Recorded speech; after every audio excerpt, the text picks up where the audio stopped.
Hello everyone. आज हम सामाजिक बुराइयों का अगला टॉपिक नशाखोरी पढ़ेंगे। ये दूरव्यसन के अंदर नशाखोरी और धूम्रपान दो टॉपिक है। आज हम पढ़ेंगे नशाखोरी। नशाखोरी का अर्थ जो भी किसी भी प्रकार का नशीला पदार्थ हम ग्रहण करते हैं वो होता है नशाखोरी। उसके अंदर शराब, गांजा, अफीम, कई प्रकार के मादक पदार्थ हो सकते हैं। कारण, क्या क्या कारण हो सकते हैं नशा करने के? शारीरिक कारण में जैसे नींद, मानसिक कारण भी हो सकता है जिसमें तनाव, लड़ाई वगैरह। सामाजिक कारण भी, मित्रों के द्वारा स्वीकार करना। और भी एक्स्ट्रा भी कारक हो सकते हैं जिसमें पढ़ाई करते समय नींद ना आई, इसकी गोली वगैरह लेना, इस प्रकार के नशाखोरी में कारक हो सकते हैं। अब हम नंबर 1 पॉइंट है उद्दीपक दवाइयाँ जो नशाखोरी के अंदर इंक्लूड होती हैं। इस प्रकार की दवाइयाँ हम पढ़ेंगे। ऐसी दवाइयाँ जिसके सेवन से दिमाग की क्रियाशीलता बढ़ती है, दिमाग एक्टिव रहता है, उद्दीपक दवाइयाँ होती हैं। इसकी सबसे प्रचलित दवा है एम्फोटेमाइन। कौन सी है? एम्फोटेमाइन। उद्दीपक दवाइयों की सबसे प्रचलित दवा पूछे कौन से वर्ग की है तो एम्फोटेमाइन। और उसकी सबसे खतरनाक दवा कोकीन। उद्दीपक दवाओं की इस वर्ग की सबसे खतरनाक दवा कौन सी है? कोकेन, जो कोक के पौधों से प्राप्त होती है। कोकेन किससे प्राप्त होती है? कोक के पौधे से प्राप्त होती है। कोक के पौधे को साइंटिफिक नेम आपको याद करना है, साइंटिफिक नेम पता होना चाहिए। उद्दीपक दवाओं का प्रभाव क्या होता है? नींद न आना, मतलब उद्दीपक दवाएं यदि हम कंटिन्यू लेते रहेंगे तो हमारी बॉडी पर क्या प्रभाव पड़ेगा? नींद नहीं आएगी, बेचैनी और वजन बढ़ने लगेगा। दूसरी प्रकार की दवाइयाँ है अवसादक दवाइयाँ। ये दवाइयाँ क्या करती हैं? ये ऐसी दवाइयाँ होती है जो मस्तिष्क की क्रियाशीलता को कम करती हैं।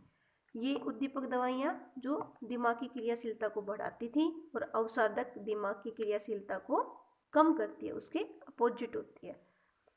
इसमें आती है शराब। नींद की गोलियों में पाए जाने वाला जो रसायन है वो बार्बिटूरेट, ये अवसादक दवाओं में ही आते हैं। ऐसी दवाएं या ऐसी नशीली चीज़ें जो हमारे दिमाग की क्रियाशीलता को कम कर दें। इसमें मेन यदि ये पूछा जाए कि शराब किस वर्ग में आता है तो अवसादक में आता है। नींद की गोलियों में पाए जाने वाला रसायन पूछ ले तो बार्बिटूरेट, जिसकी वजह से हमें नींद आ जाती है, वो बार्बिटूरेट। इसके प्रभाव क्या होते हैं? हम भावनात्मक रूप से कमज़ोर हो जाते हैं, हम इमोशनली कमज़ोर हो जाते हैं। तीसरी प्रकार के है विभ्रांतक, जो विभ्रांतिकारक दवाइयाँ हैं वो। इसमें क्या होता है? चेतना प्रसार दवाइयाँ भी कहा जाता है, जो हमारे देखने सुनने के ढंग को बदल देती है। ये इस प्रकार की दवाइयाँ होती है, यदि हमारी बॉडी के अंदर जाएंगी तो हमारे देखने का और सुनने का जो नज़रिया है वो बदल जाता है। इसकी प्रचलित दवाइयाँ जो मेन है वो LSD है, इसकी फुल फॉर्म। विभिन्न प्रकार की दवाएं, गांजा, हशीश, चरस, भांग। जो भी गांजा, हशीश, चरस और भांग, ये सारी दवाएं कौन से वर्ग में आती हैं? विभ्रांतिकारक जो दवाइयाँ हैं उसमें आती हैं। चौथे नंबर की जो दवा है वो है स्वापक दवाएं। ये किससे बनती है? अफीम से बनाई जाती हैं। ये स्वापक जो दवाएं हैं वो किससे बनाई जाती है? अफीम से। इसमें 3 प्रकार आते हैं अफीम के: अफीम, हीरोइन और मॉर्फिन। ये तीनों किससे बनते हैं? पोस्त के पौधे से बनती हैं। ये पूछा जा सकता है, क्वेश्चन इंपॉर्टेंट है कि अफीम, हीरोइन और मॉर्फिन किस प्रकार के पौधे से प्राप्त की जाती है। जैसे पीछे हमने पढ़ा था कि कोकेन किससे प्राप्त होती है? कोक से। तो अफीम, हीरोइन और मॉर्फिन किससे प्राप्त होती है? पोस्त के पौधे से। अब की बार क्वेश्चन पूछा गया कि अफीम के पौधा पोस्त का साइंटिफिक नेम क्या है? तो पेपावर सोमनीफेरम। मॉर्फिन किस काम की आती है? मॉर्फिन काम आती है जो दर्दनाशक के रूप में प्रयोग किया जाता है, पेन किलर के रूप में मॉर्फिन मिलाया जाता है। हीरोइन, मॉर्फिन को प्रयोगशालाओं में तैयार किया जाता है, जो सबसे अधिक विनाशकारी नशीली दवा है।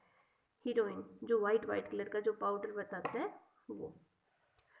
अब इन सब की हीरोइन, अफीम, मार्फिन या जो भी नशीली चीज़ें, उनको प्रभाव को कम करने के लिए बॉडी में उनकी जगह किस प्रकार का कौन कौन सी दवाएं दी जाती है? मेथिडोन और पैथिडोन का प्रभाव कम करने के लिए, उनको कम करने के लिए मेथिडोन और पैथिडोन का यूज किया जाता है। ये क्वेश्चन बन सकता है कि नशीली दवाओं का असर कम करने के लिए उनके चेंज के रूप में कौन सी दवाई दी जाती है? मेथिडोन या पैथिडोन का प्रयोग किया जाता है। अब अगले हैं सरकार के प्रयास। सरकार क्या क्या प्रयास किए अब तक? एक है NCB, नारकोटिक्स कंट्रोल ब्यूरो, ये इम्पोर्टेंट है। इसकी स्थापना 17 मार्च 1986 को, हेडक्वार्टर न्यू दिल्ली, नई दिल्ली में है। इसका कार्य क्या है? मादक पदार्थों की तस्करी पर पूर्ण रूप से रोक लगाना। ये है इंडिया का NCB, नारकोटिक्स कंट्रोल ब्यूरो, जो 17 मार्च 1986 को स्थापना हुई थी। हेडक्वार्टर नई दिल्ली में है और मादक पदार्थों की तस्करी पर पूर्ण रूप से लोग रोक लगाते हैं। सरकार ने जो पोस्त की खेती है, जिससे अफीम वगैरह बनती है, उस पर गैर कानूनी प्रयोगशालाओं को जो नष्ट करने के आदेश दे दिए हैं।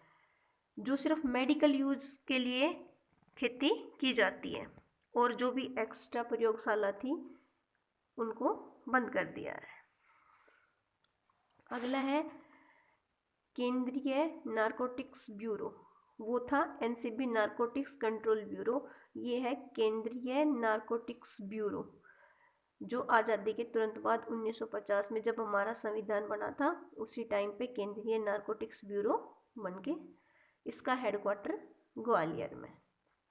1950 में केंद्रीय नारकोटिक्स ब्यूरो, हेडक्वार्टर ग्वालियर, और NCB, नारकोटिक्स कंट्रोल ब्यूरो 17 मार्च 1986, हेडक्वार्टर नई दिल्ली।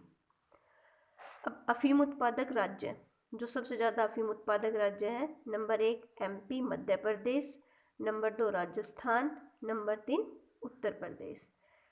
मध्य प्रदेश, राजस्थान, उत्तर प्रदेश, मतलब राजस्थान का कौन सा स्थान है अफीम उत्पादक में? दूसरा स्थान है।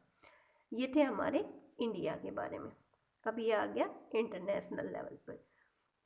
अंतर्राष्ट्रीय नारकोटिक्स नियंत्रण बोर्ड 1968 में, कब बना? 1968 में। इसकी हेडक्वार्टर कहाँ पर है? वियना, ऑस्ट्रिया में।